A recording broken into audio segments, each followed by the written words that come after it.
কালো জিরা ভর্তা করে যখন খেয়েছি, খাবার সময় মনে হয়েছিল ভর্তাটা আর একটু বাড়িয়ে করলাম না কেন। তিতা ছাড়া আর খুবই মজাদার হয়েছিল এই ভর্তাটা খেতে। ভর্তাটা আমি যেভাবে করেছি সম্পূর্ণটাই আপনাদের সাথে শেয়ার করছি। এখানে আমি কিছু পরিমাণ কালো জিরে নিয়েছি। ভেবেছিলাম খেতে হয়তো তেতো লাগবে, কিন্তু আসলে একদম তেতোই লাগেনি, খুবই ভালো লেগেছিল। যেহেতু আমার অনেকটা ঠান্ডা লেগে গিয়েছে, তো যার কারণে ভাবলাম একটু কালো জিরা খাই। আমরা তো জানি যে কালো জিরা হচ্ছে রোগের মহা ঔষধ। মৃত্যু ছাড়া যে কোনো রোগ কিন্তু এই কালো জিরা দ্বারা ভালো হওয়ার সম্ভাবনা রয়েছে। তো যাই হোক, কালো জিরাটা কিন্তু খুবই হালকা করে টেলে নিয়েছি। অতিরিক্ত কালো জিরা টালা যাবে না, বেশি করে কালো জিরা টেলে নিলে কিন্তু ভর্তাটা তেতো হয়ে যায়।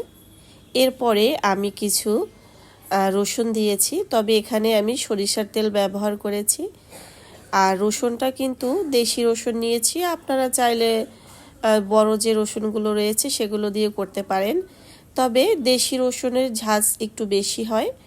এ কারণে আমি খুব মানে ছোট ছোট যে রসুনগুলো রয়েছে দেশি রসুন আমাদের, সেই রসুন নিয়েছি, একটু বেশি পরিমাণে দিয়েছি। আর ভর্তাটা আমি এখানে যেহেতু কাঁচামরিচ দিয়ে করব, তবে শুকনো মরিচ দেইনি, কাঁচামরিচ দিয়েই ভর্তাটা করব। আর মরিচগুলো তো মোটামুটি বেশ ভালোই ঝাল ছিল, আর যেহেতু রসুন একটু ঝাঁঝালো টাইপের, এই জন্য মরিচটা কম দিয়েছি। আর সাথে দিয়েছি পরিমাণ মতো পেঁয়াজ কুচি। তো এগুলো কিন্তু সবগুলো একত্রে আমি হালকাভাবে ভেজে নিচ্ছি, অতিরিক্ত একেবারে লাল লাল করব না। এদিকে কিন্তু রসুন আর কাঁচামরিচ খুব ভালোভাবে হয়ে গিয়েছে, সেই সাথে পেঁয়াজটাও হালকা করে টেলে নিয়েছি। আর এরপরে হচ্ছে ভর্তার আসল মজা, শিলপাটায় বেটে ভর্তা তৈরি করলে খেতে বেশি মজাদার হয়।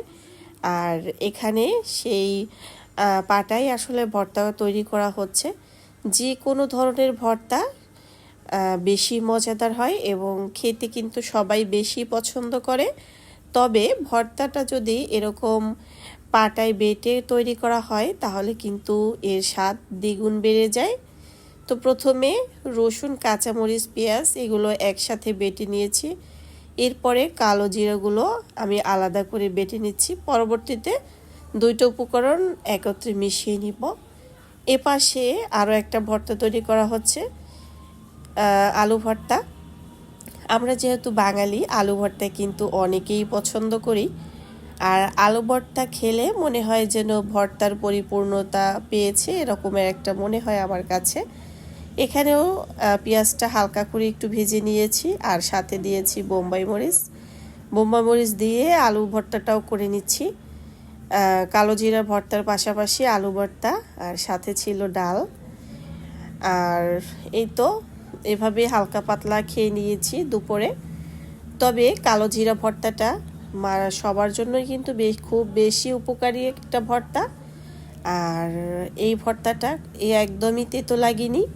তো এই জন্যই বলেছি যে ভর্তাটা যখন খেয়েছি, খাবার সময় মনে হয়েছে যে আরও একটু বাড়িয়ে নিলাম না কেন। খুবই লোভনীয় হয়েছিল এবং খুবই উপকারী একটা ভর্তা। আপনারা যারা কালো জিরা ভর্তা খাননি, একবার হলেও খেয়ে দেখবেন। কালো জিরা এতটাই উপকারী, এটাকে কিন্তু 99 রোগের মহা ঔষধ বলা হয়। তো আজকের মতো এখানেই বিদায় নিচ্ছি, সবাই ভালো থাকবেন।